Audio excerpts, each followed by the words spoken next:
Furami 別の坂井さんから来たタイムトラベラー VTuber 青しFuramiです。Hi, hello, I'm time traveler VTuber 青しFurami, and we're supposed to watch Starship today. Hello, Dingle Schmingle. Nice Nick. Hello.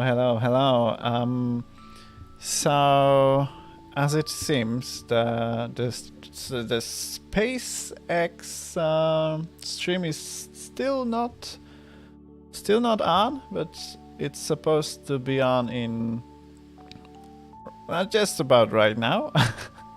any second, any minute, it might begin.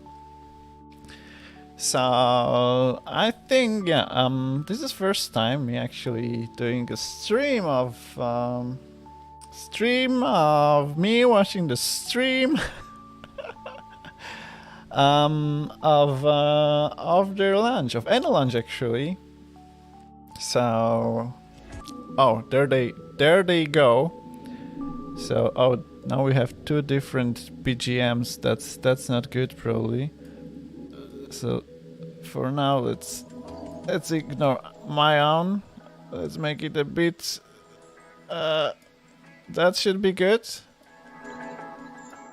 Yeah, something like this. I hope you can hear me well. I'm not sure. Anyway, so I used to watch quite a lot of lunches just before I became a VTuber. So, and never tried it while being VTuber. So let's do it.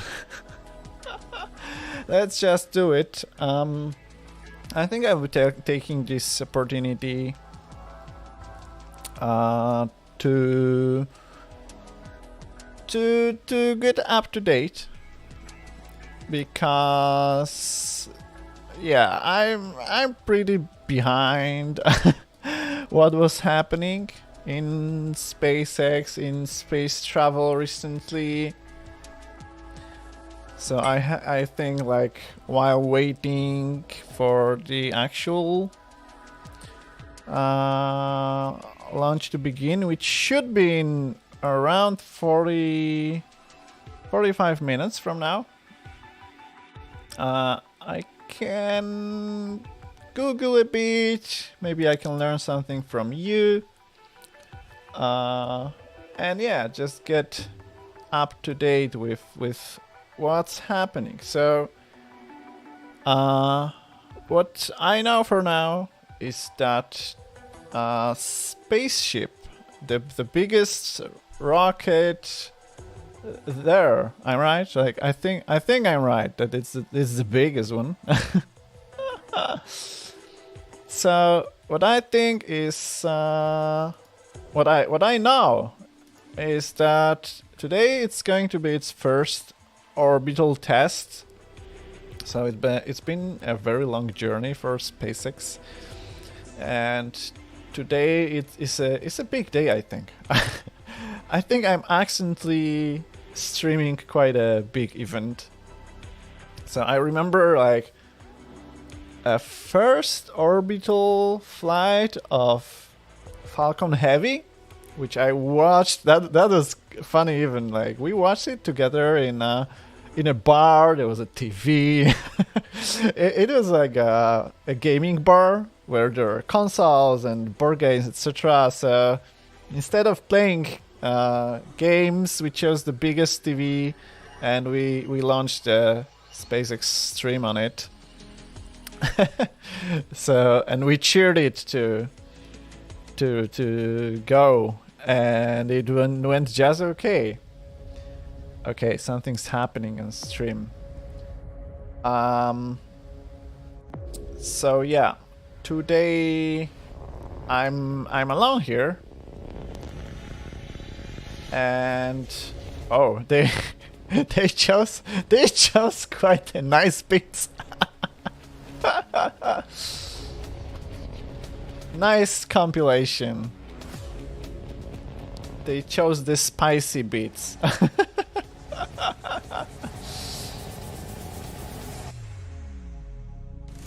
Nice. So Actually, I've seen quite a lot of these, but usually not live. You know, aligning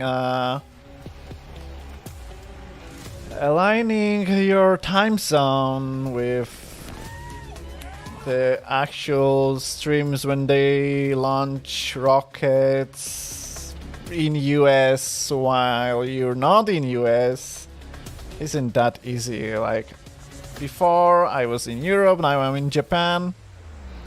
So yeah, it wasn't necessarily Good morning. easy thing. You're looking at a live view of Starship as it awaits its first ever integrated flight test from Starbase, Texas. Good morning. It's not a morning here though. Now, today we're hoping to see our Super Heavy booster and Starship spacecraft, collectively referred to as Starship, lift off together for the first time. Thanks for tuning in. I'm Kate Tice, Quality Systems Engineering Manager here at SpaceX headquarters in Hawthorne, California. And I'm Shiva Bharadwaj, a space operations engineer here at SpaceX. Now, as many of you know, Starship is SpaceX's latest and largest vehicle developed to date. It represents a fully reusable transportation system designed to carry both crew and cargo to Earth orbit, the moon, Mars, and beyond. If you've been following the development of Starship over the last couple of years, just a bit. You know I've been been doing a lot of testing just a bit. leading up to the big one. Once fully developed, it will be the world's most powerful launch vehicle with twice the thrust of Saturn V rocket and the ability to carry up to 150 metric tons to orbit. For nice. That's nice. 1 liter bottle of water is 1 kilogram, so 150 metric tons is basically 100. A lot. It's a lot. Bottles of water, or okay. As I like to think of it, one rather lonely blue whale. I wanted to see some comparisons actually. Many as we work towards transitioning Starship from a developmental to an operational program. Our primary objective today is to gather as much data as we can around the fully integrated vehicles. That means the booster and the Starship and the ground systems. While we have flown Starship in the past, this will be the first attempt of Super Heavy and the first opportunity to validate how the two vehicles operate together. Any data that we get helps improve the future builds of Starship will be considered a success for the purposes of today's test. Every milestone beyond that is icing on the cake. The further we fly, the more data we can collect. If all goes well, today's flight test could last as long as 90 minutes from liftoff to an expected that's what I wanted to see. Starship. Whether we end the test with a hard landing or a rapid unscheduled disassembly, or some combination of both. Yeah, we've seen quite a lot of rapid unscheduled disassemblies in the intro. I hope that's it. 33 Raptor engines, and it'll lift off from the launch pad down in South Texas. About 3 minutes into the flight, we're going to hope to see the Super Heavy separate from the Starship spacecraft. It'll then perform a flip maneuver. So there's that. You can see that on your screen. And then it'll boost back in order to make a hard landing in the Gulf of Mexico. And while that's happening, we hope to see Starships... Oh, hard landing. So they're just dropping it into the sea? Starship coasts for about an hour at altitudes ranging between 150 and 250 kilometers before re-entering Earth's atmosphere and make its own hard landing in the Pacific Ocean about 250-ish kilometers offshore. Now, we are getting great camera views right now because we are on the launch pad, so we've got umbilicals and connections straight to the vehicle, but we aren't expecting to... So it's still not quite clear for me, like what do they mean by hard landing? So do they not recover it? Ourselves as well. Now, in a little bit, we are going to take a closer look at the vehicle and the launch pad. But first, today is a super exciting day. It is. Everyone on the teams across Starship have been preparing, doing a number of tests and dress rehearsals for today's launch attempt. Yeah, that's exactly right. In fact, we saw a nice little recap of those tests in the intro video to today's webcast. For those of you that are following along, you know that many of those tests ended in those rapid unscheduled disassemblies, or RUDs as we like to call them. And it's been a long road to today. Just in 2022 alone, we had 9 static fires. We've had a couple of wet dress rehearsals. And of course, the launch control team has done numerous simulations as well. So major shout out to the teams that have been preparing for today's full up integrated test. In fact, we've got a shot of Star Command at the South Texas. Okay, I looked some sources in the internet, and somewhere else it's described as the second stage performing an unpowered splashdown. So as I understood it correctly, I think that it's just going to into the sea. And for the first stage, it also sounds like it's going for splashdown, although they are calling it a landing. So maybe it's landing on one of their drone ships. We'll see. In less than an hour, we'll know already. Incredibly hard for today's launch test. Over the past weekend, teams held a launch readiness review, which included a comprehensive review of all of our vehicle systems, looking at avionics, GNC, communications, software, structures, as well as our Raptor engines and propulsion in general. Now, we are only about 5 miles away from the launch pad, so it's a pretty good view for today. And as we get into, as we start to approach T-0, everyone here is clearly very excited for the events that are happening today. So as we get closer to T0, I'm going to throw it back to Hawthorne to talk more about our rocket. Awesome. Thanks so much, Zach. And we've actually got a little bit of a crowd forming behind us, too. So I guess we'll learn a bit more now. On the screen, the entire Starship structure you see is made of stainless steel. And when that's fully stacked, it stands about 120 meters tall and about 9 meters 120 meters. That's a lot of meters. We've captured a video of some of our teams doing final integration prep work in advance of today's test flight. That's a huge rocket. Falcon 9 Starship has 2 stages, so yeah, kind of going back to this. I hope it was in meters because I can't understand feet. Starship actually has a 3rd stage called Stage 0. It consists of all the launch pad infrastructure built around the rocket.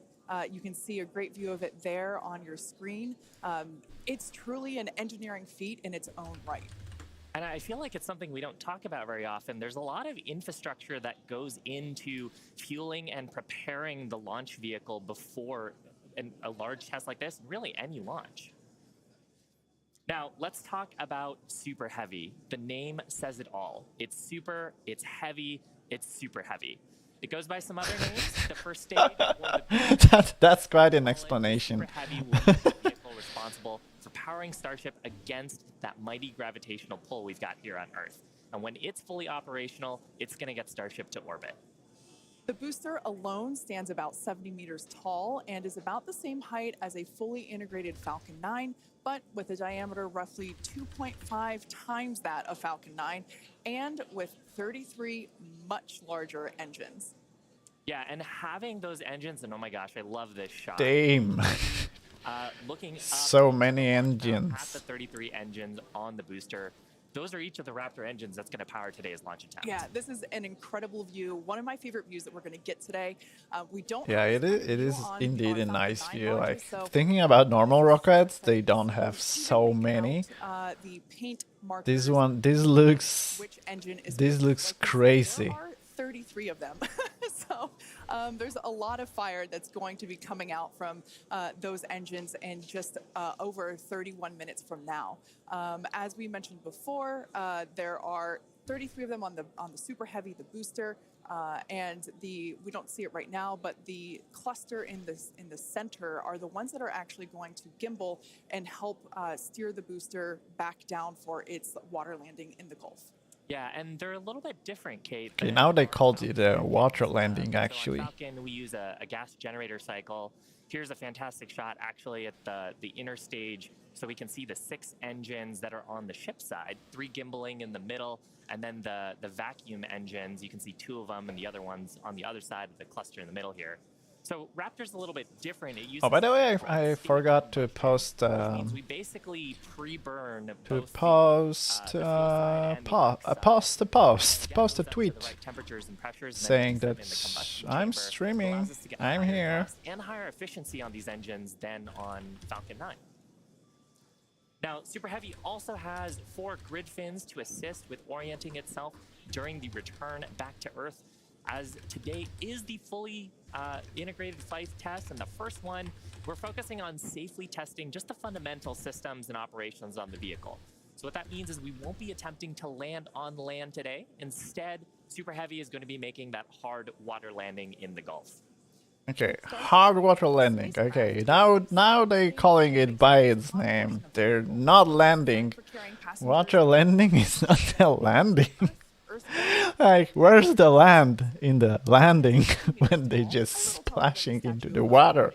Comprised of 6 Raptors. We saw those just I think like at least they should be using like, you know, the other 3 are the correct words for things. like they're optimized to operate in the vacuum of space.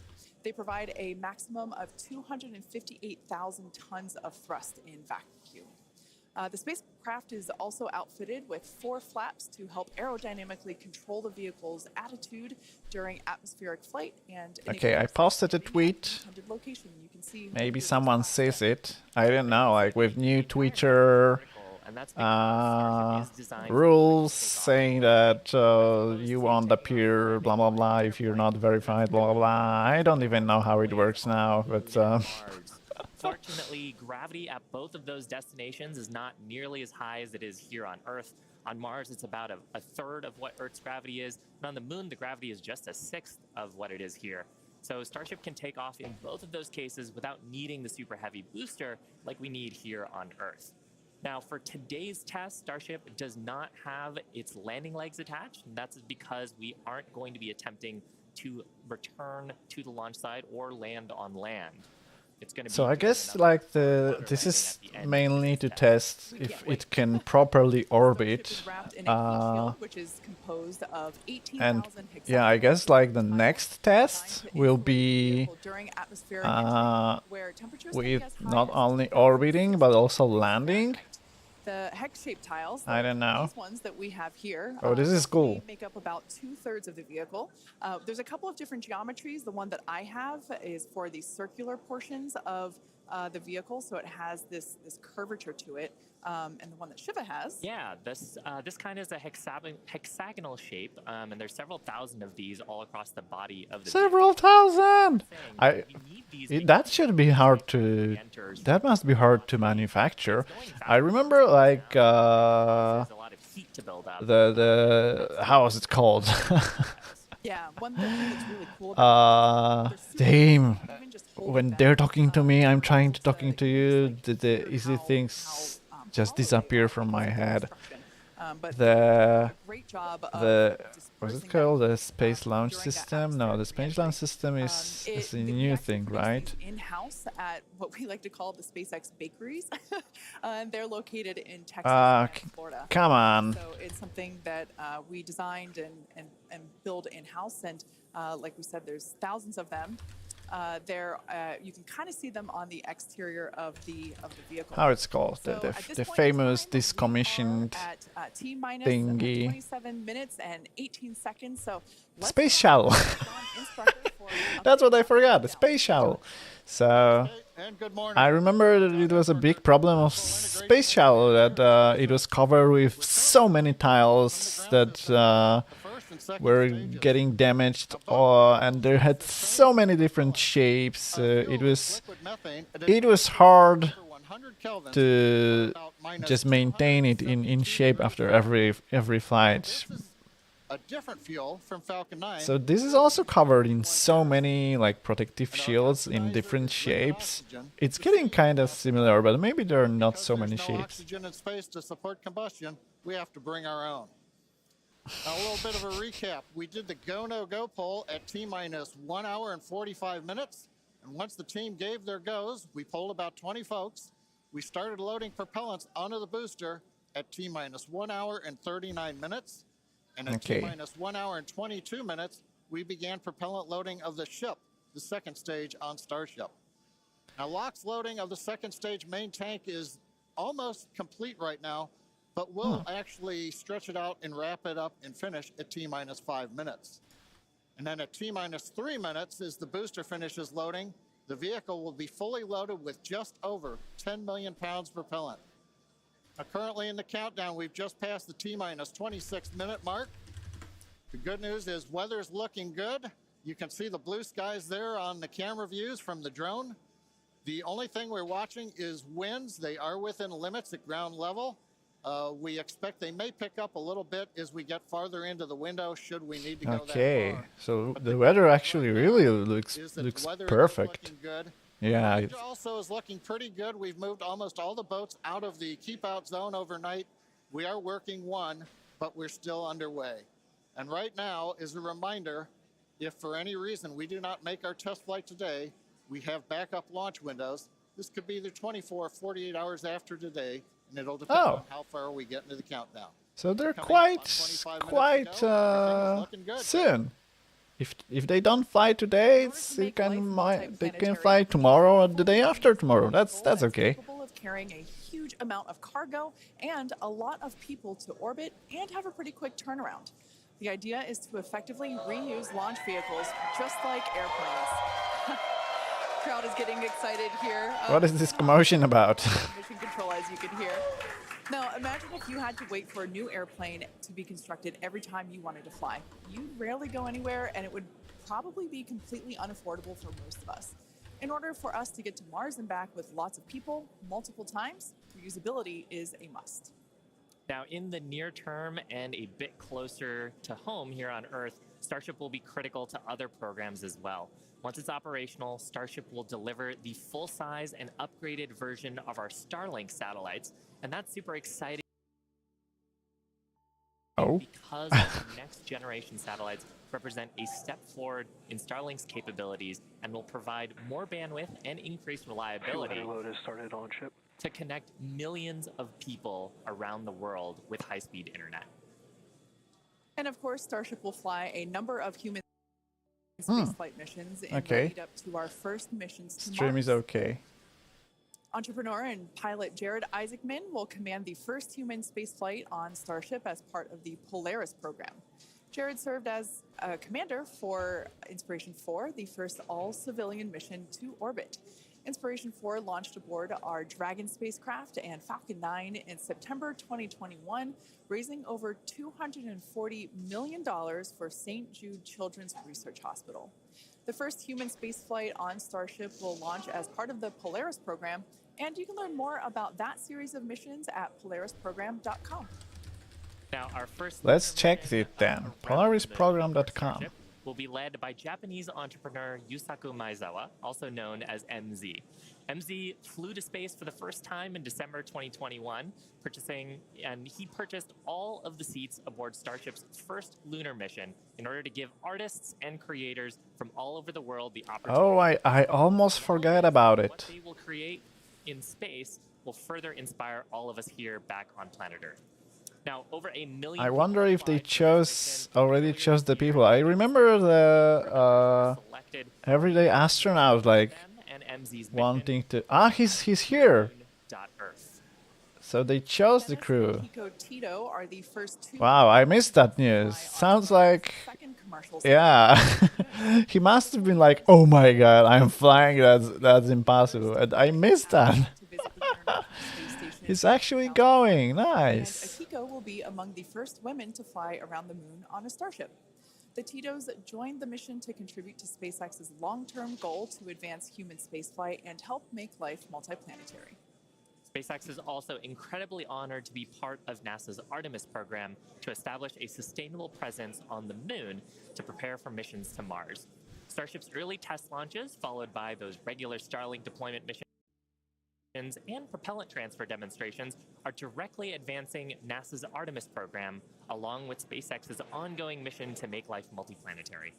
SpaceX will conduct an uncrewed demonstration mission to the moon prior to the Artemis 3 mission, which will mark humanity's first return to the lunar surface in more than 50 years. It's an exciting future, but let's talk a little about how we got to today. Now, Starship testing ramped up in July of 2019 with the Star Hopper prototype. It's sort of a short version. Oh, I remember the Star Hopper.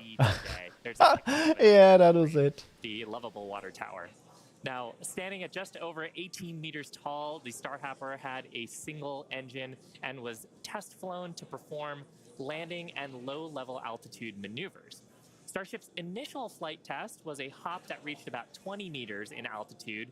This was followed by a second hop, the one that we've got on our screen, that rose to 150 meters in altitude. We took a little jaunt away from the launch pad and ended up landing about 100 meters or so further away from it, and you can see that on your screen. Now, notably, this was the first time that we had used a Raptor engine in flight and demonstrated control of this kind. As a Star Wars fan, I can't not see a flying R2-D2 there. Now, after a series That's nice that they're like, this is what I wanted from this stream to, you know, get in touch, back in touch with with what they're doing, and that's exactly what's happening. They're just reminding how they get there. Landing flip maneuver. Yes, I'm talking about the belly flop. This 12.5 kilometer hop test took place December 2020 and saw the SN8 prototype ascend to an I remember that altitude too. of 12.5 kilometers. Actually, I watched many of them, turns out. The test was a major milestone in the development of Starship. I love seeing the belly flop maneuver. Now, testing continued with the prototype on serial number 9. That was a 10-kilometer flight test in February of 2021. We had a nominal ascent, engine cutoff, reorientation, and controlled descent were stable. However, we unfortunately had a dramatic ending to the end of that flight when we had a failure on its engine to relight. That resulted in one of those rapid unscheduled disassemblies. Yeah. But what was really I remember this one. Serial numbers 8 and 9 is how quickly we were able to achieve just our primary objectives in those 2 high-altitude test flights. In addition Bang. to getting lots of great They're not going to show it? successfully demonstrated control of the vehicle and Yeah, they did. That's what happened. Ultimately, we performed 9 Starship high-altitude test flights in total, and in May of 2021, SN15 launched from Starbase, reached an altitude of about 10 kilometers, performed a number of maneuvers, and safely returned to Okay, I think I didn't watch this one, the first so... Starship prototype to fly, control its descent, safely land, and to be recovered in one piece. Now, having Yeah, it turns out I haven't seen the one that was successful. one of the next big challenges for upper stage reusability is to survive the high heating hypersonic phase of entry. Combined with the ability to refill our Starship's tank with fuel and oxygen while on orbit is what will enable a fully reusable transportation system that's designed to carry both crew and cargo on these long-duration interplanetary flights, and that's ultimately what will help humanity return to the moon and travel to Mars and beyond in our solar system. So as you can tell, it is nothing but an iterative process to get to the point that we are today and where we will go from here. That iteration is a core process of how we work here at SpaceX. We like to fly and we like to test early and often, both on the side of hardware and software. Yeah, that's an awesome point, Kate. Now, we are continuing our countdown to Starship liftoff just over 17 minutes from now. So, of course, let's check in with John for another step. I hope they gonna go. Clock is coming up on T-minus 17 minutes from liftoff. We're continuing to click towards 0. However, right now we've just begun listening in. The first stage team is working a pressurization issue. They're troubleshooting that right now. Now, we do have the option, if need be, if we can't solve this, then we would hold the count and probably treat today as a wet dress and not be able to launch. Oh no. We are continuing to do propellant loading on both the Super Heavy and the ship stages. Okay, so they're Most still recently, we began loading loading propellant, but they have propellant, but they have into the header tank some on Starship. pressurization Top, problem. just underneath Hard the work. nose there are two small spherical tanks. That's where the fuel and liquid oxygen header tanks are. That started at T-minus 27 minutes, and that propellant loading will continue until T-minus 9 minutes. We'll also continue loading the main tanks of the Starship second stage, although they're pretty much full right now. Everything will drain back as we get ready for launch at T-minus 5 minutes. Now on the first stage, we're continuing to load the massive amount of propellant onto the Super Heavy booster. That's going to continue until T-minus 3 minutes. You can see the frost line on some of the views as both liquid methane and liquid oxygen go into the tank. It's 16 minutes and counting. We're also currently configuring the launch pad for liftoff. The booster hold down Okay, to so release at more or liftoff. less they're just getting ready, and yeah. Liquid oxygen and methane that are going into the second stage. So Quick disconnect. I think they just hope that they're gonna solve it, but yeah, I also hope that they're gonna solve it, Out of the way as we lift off. because why not? At the same time, the SpaceX team can That doesn't sound like legit in reason. the safety perimeter.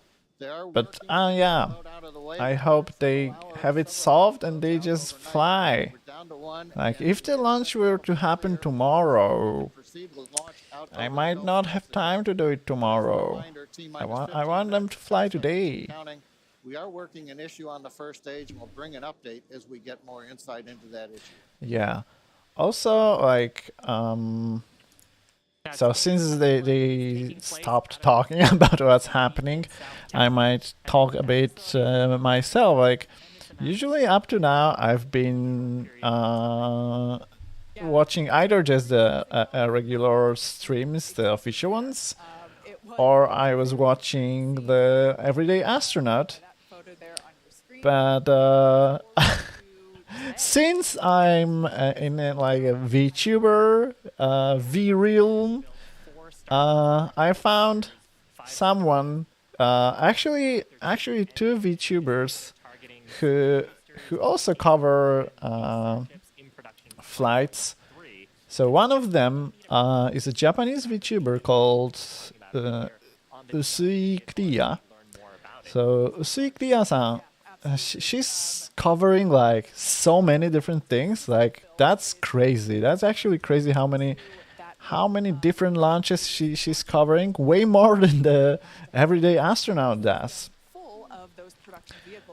So that's impressive. Like, and she's so knowledgeable. And but of course they stream are full in Japanese, which is nice for everyone who speaks Japanese and not so much English and wants to be familiar with SpaceX and whatever launches are happening in English.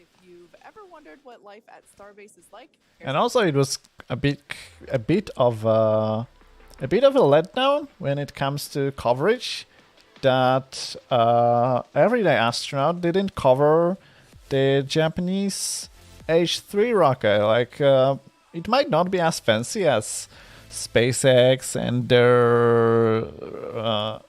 their recoverable rocket or other like 3D printed rockets and many other things that are happening. But it was a big thing for a Japanese space flight. It wasn't the success. There was a problem with the rocket. But anyway, there was zero coverage by Everyday Astronaut, and it was a bit of a letdown. While Kriya-san covered everything, she covers everything. She also is covering today's stream, so she's totally more knowledgeable than me. That's for sure. And yeah, she's also streaming right now. Let me click her stream. Yeah. Wait. Yeah. She's also streaming. So yeah, she's watching the same the same thing as I do right now. So yeah, let's see.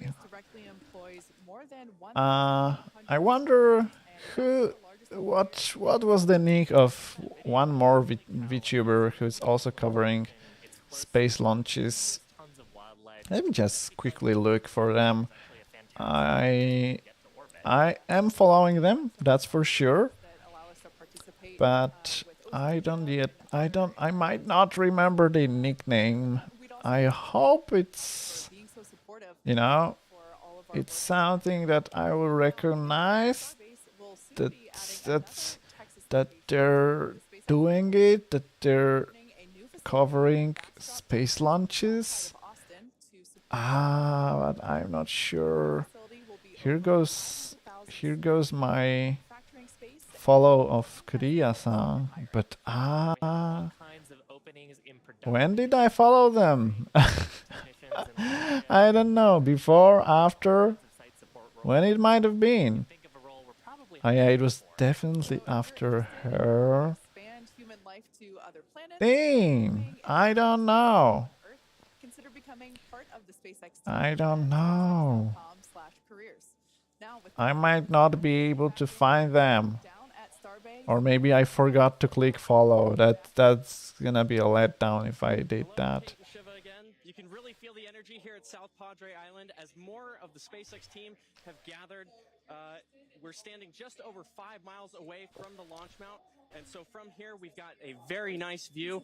I would basically say let's listen to the guy for a while. Add beachside as well. Now, the Starship team has worked incredibly hard to get ready for this test. And okay, so actually he's not saying anything important right now.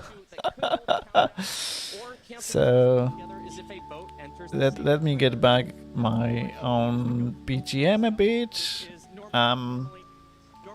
So it's less than 10 minutes right now till the launch.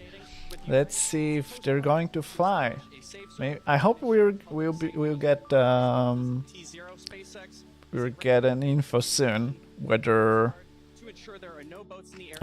they resolve the issue or not. That does not happen. Now, I'll throw it back to the folks at Hawthorne as we get closer and closer to that T-0. Okay, let's see. Maybe they know something more. Do they? I guess there's a... We're just inside T-minus 9 minutes and counting. We're listening on one of the background loops right now. Flight director is talking about the issue we've had on first stage, working the pressurization system. What they saying? Decision right now is that we are going to stop the launch for today. Oh, we're no. going to transition the launch attempt to a wet dress rehearsal. So No. that means we're going to continue with the countdown sequence of events. We'll continue loading propellant, finishing up here shortly on the second stage. We'll also continue loading propellant onto the first stage, wrapping up at T-minus 3 minutes. And We're then also going to go through pressurization steps, other steps of the countdown.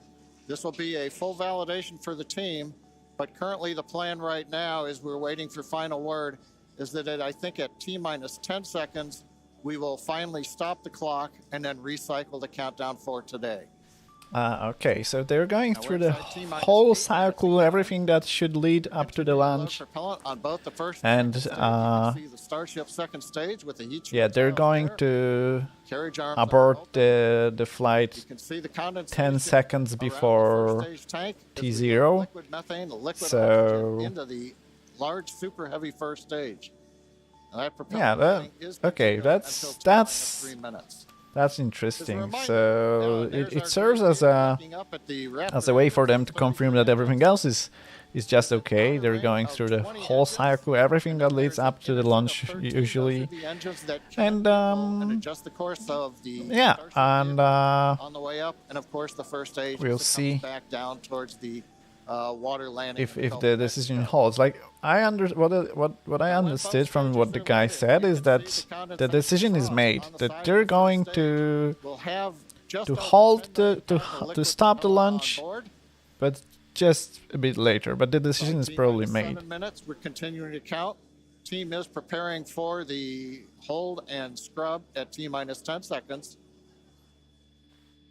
Now, the good news is everything's been going good. We're just working that one issue. So we are continuing the count. That's actually nice. To run the end-to-end of the system. Now, in a launch, in the next few minutes, the guidance system would be performing its final alignment. We will be doing that this morning. The automated flight termination system would be armed. We won't need to arm it today as we won't be flying. And we'll do final thrust vector control checkouts, what we call wiggles of the Raptor engines on the first and second stages. Now, normally in a countdown, if we needed to hold, there's a view of the second stage Raptor engines just above the first stage. Now, as I mentioned, in a regular countdown, if we needed to hold, that would come at T-minus 40 seconds. That's the point in the countdown where we can pause to wait for final checkouts or pressurization to complete. Now, earlier this morning, we thought we might have to hold at 40 seconds. Everything's looking good, except for the one pressurization issue that the team is going to have to troubleshoot after this morning. So we won't stop at 40 seconds right now. We'll continue all the way down to 10 seconds, and then we'll go into a recycle.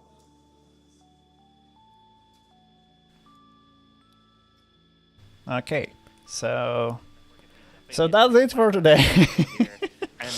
Now we're coming up T-minus 5 minutes. Overall, though, Kate, Shiva, it's been a good day. It's a little sad listening to the flight director say that we're going to have to stop at 10 seconds. But I guess that's for everybody. It gives us a real run-through of the launch vehicle. Yeah, it's unfortunate. Of course, we wanted to... Yeah, everybody wanted to see it, but that's okay. The point of the countdown is to allow the teams to progress to that T0 time in a coordinated fashion. I wonder if they're going to say whether prior to the ignition sequence. When is the next window for it launch? Allowed us to identify that press issue, and like John mentioned, the teams are going to work through it, and we are going to basically call it off at T-minus 10 seconds. But the integrated launch teams and us, we are going to treat this as if it were still a launch day. We're going to do this, what we now call a wet dress rehearsal. Yeah, and we've mentioned the term a couple of times here. We call it a wet dress rehearsal because we are wetting the propellant tanks. We are loading propellant into the vehicle. We've talked about the frost line a little bit here. That exercises the stage 0 system, the ground system, all of our infrastructure that loads propellants onto the pad. That exercises our procedures for the mission control teams. We're monitoring telemetry on the mission control consoles, looking at the pressures and the rates and the temperatures. And some of those things look a little bit different when you're getting up to the pre-flight pressurization levels and full propellant load. So we're learning things today about the integrated tests that are going to set us up for success in a future attempt later on, hopefully in the next 48 hours or so. Okay, so... And Kate, like, it's also worth mentioning here... They don't know yet, but 48 hours probably. ...to a pretty... around the T-minus 10 second mark. So we're really going to exercise Let's see if that there's some interesting information on Elon's Yeah, it's like we said before, any data that we can collect today is super helpful, and that's exactly what we're doing. We're continuing to SpaceX collect Twitter, this data like and some allow the teams more to info. Be better informed for the next attempt. Unfortunately, due to the needing to recycle the propellant, we are looking at a minimum of 48 hours until we are able to attempt this. Okay, so only additional thing that we're not quite sure what that is written there is that the pressure and valve is frozen. 48 hours at this so time, that's been 6 minutes ago when Elon tweeted that. So for now we already know that job to basically get to this point. That they didn't solve that, and they're going to scrap the launch. That's unfortunate. T-minus 10 seconds, and that will really allow the teams to pretend like this is launch day and continue and gather that data. Yeah, Kate, it's on the one hand, it's a little bittersweet. On the other hand, we watched them go all the way through first stage propellant load, just now wrapping up the second stage, even the header tanks up under the nose of the Starship that you can see on the monitors. actually, that Okay, all no went more very well information. It's today. both on The weather was SpaceX excellent. Everything was Twitter looking good. or Sadly, we Elon's just have the one Twitter. issue, Only but that is letting the additional team info continue that to count down. some valve is And we're gonna frozen. continue with it here until we Nothing, get the clock nothing rolling more T-minus about 30 it. seconds. So Yeah, so they for are those of scrubbing you, it. That's for have sure. just joined us. We're now at T minus 1 minute and 30 seconds to what would have been the launch of our Starship flight test, but unfortunately, due to a stage 1 issue, we are going to utilize today as a wet dress rehearsal. Instead, we are not going to attempt launch. The teams are basically saying that we're scrubbing our launch attempt for today, and we are expecting a minimum of 48 hours in order to recycle. So Minimum it's all good 48 news, hours. though. There's nothing really to be sad about other than Now they're saying that it's going to be minimum 48 hours. That's okay. Now, one thing to point out for folks, when we do come back, when we clear this and we fly, one of the things you'll hear in the last minute, you won't be hearing us because we'll be listening to the countdown. But at T-minus 30 seconds, that's when the flight director would give the final go for launch. Love to have heard that this morning, but it's something to look forward to. Absolutely. The other thing to look at is at T-minus 6 seconds, we begin. Oh, binding they the stopped engine. the timer at On your minus monitor, you 30 can see there at seconds. T-minus 40 seconds. We did hit the 40-second hold point, and they are holding for a moment. In the end, Okay, this is the hold point. We'll go the last 30 seconds. But yes, when we do get to day of launch, the last thing to look at is in the last 6 seconds, light the Raptor engines in succession. So unlike Falcon 9, we're going to have to do that a little longer. We're hearing right now the clock is going to hold here at T-minus 40 seconds. The Super Heavy and Starship are looking good. So with that, Kate, it's been a fast-paced morning. We got through it fairly quickly. Okay, so But, it seems at that this point, we're gonna have to call it a morning. Yeah, that's they're not right. going So for those of you the that last have 30 recently just seconds. joined us, we unfortunately had a hold on the countdown today, and that is going to scrub our launch attempt. But we are expecting a minimum of 48 hours in order to recycle. So be sure to keep an eye on our social channels, and we'll share information as soon as it becomes available. Until then, stay safe, and we'll see you soon. Okay, so that's it for today. So it was scrapped at T-minus 40 seconds after all, not 10 seconds. And as they said, they need at least 4. So yeah, as they said, they're gonna need at least 48 hours. 48 hours before they can recycle the rocket and fly again. And yeah, that's it for today then.